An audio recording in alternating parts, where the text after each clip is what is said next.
Hello, I'm Dia Amin, and I'm going to be talking about gerrymandering today.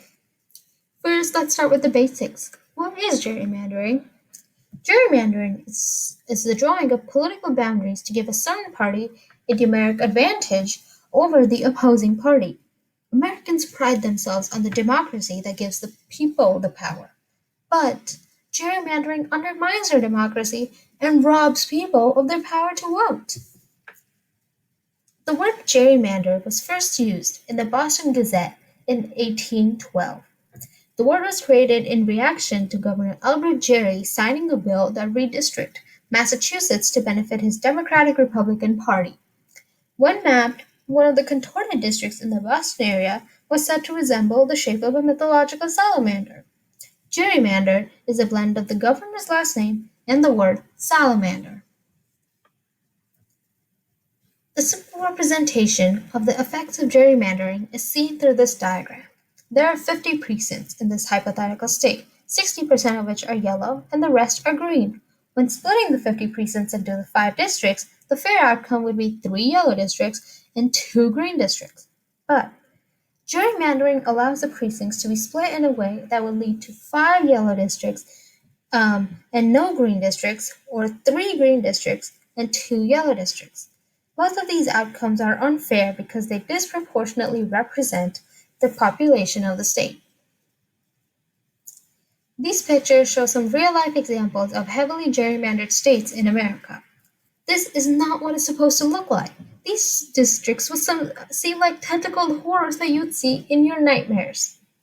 But don't get horrified yet. We have made some headway toward fighting gerrymandering. The Supreme Court case of Shabi, Reno was a landmark case in the history of gerrymandering. Following the 1990 census, the North Carolina General Assembly redrew its congressional districts. There was one district in this new map that was a majority-minority district, which is a district with more minority voters than white voters. The U.S. Department of Justice rejected this plan, requiring the state to add another majority-minority district. After North Carolina passed legislation creating the second district, a group of voters sued them.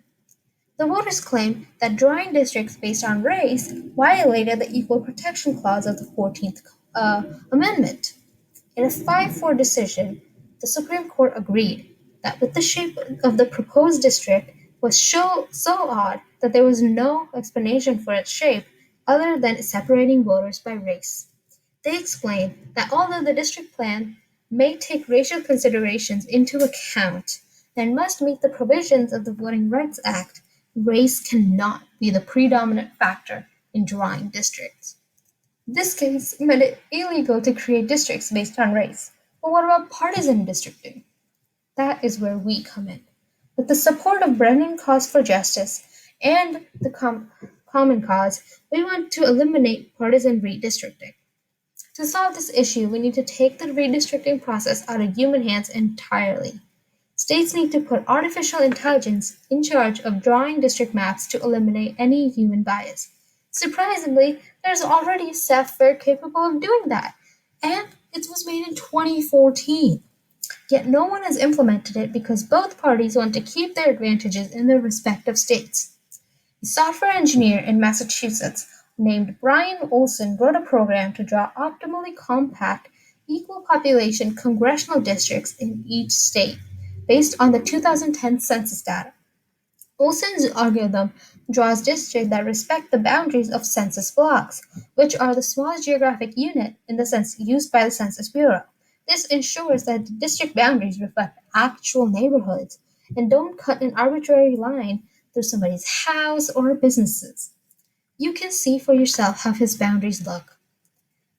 Here is a comparison of Pennsylvania, North Carolina's, and Maryland's current congressional districts, and Olson's algorithmically drawn ones.